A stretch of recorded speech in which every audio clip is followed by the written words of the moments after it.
आज हम बात कर रहे हैं एसबीआई एमओडीएस स्कीम की। इसका पूरा नाम SBI multi option deposit scheme है। इस स्कीम में डिपॉजिटर को उतना ही ब्याज मिलता है जितना कि दूसरे एफडी पर।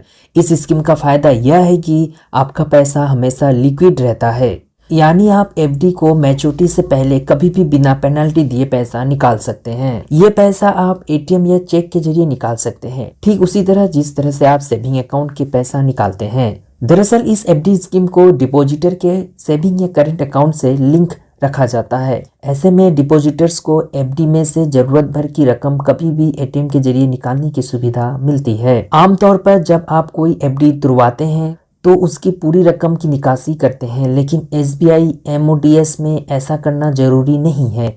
आप अपनी ज़रूरत के हिसाब से पैसा निकाल सकते हैं और शेष रकम अकाउंट में ही बनी रहने दे। बची हुई रकम पर एफडी का ब्याज मिलता रहेगा। इसमें 1000 रुपये के मल्टीपल्स में पैसा जमा किए जा सकते हैं और 1000 रुपया के मल्टीपल्स के हिसाब से पैसा निकाल भी सकते हैं। ऐसा भी नहीं है कि रकम निकालने की सुविधा एक बार के लिए है। आप 1000 रुपये के गुणक में कई बार पैसा निकाल सकते हैं। एसबीआई एमओडीएस स्कीम में आप 1 साल से लेकर 5 साल तक के लिए पैसा डिपॉजिट कर सकते हैं। साल के हिसाब से ब्याज दरें अलग अलग है।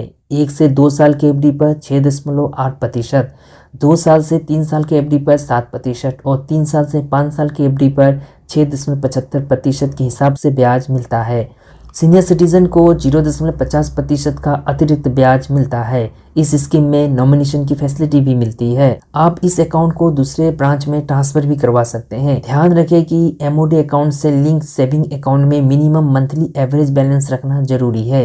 अगर आप भी एसबीआई की इस सुविधा का फायदा लेना चाहते हैं तो अकाउंट ऑनलाइन भी खुलवा सकते हैं या किसी भी नज़दीकी ब्रांच में जाकर खुलवाया जा सकता है। इसमें मिलने वाला ब्याज पर आपको टैक्स देना पड़ेगा।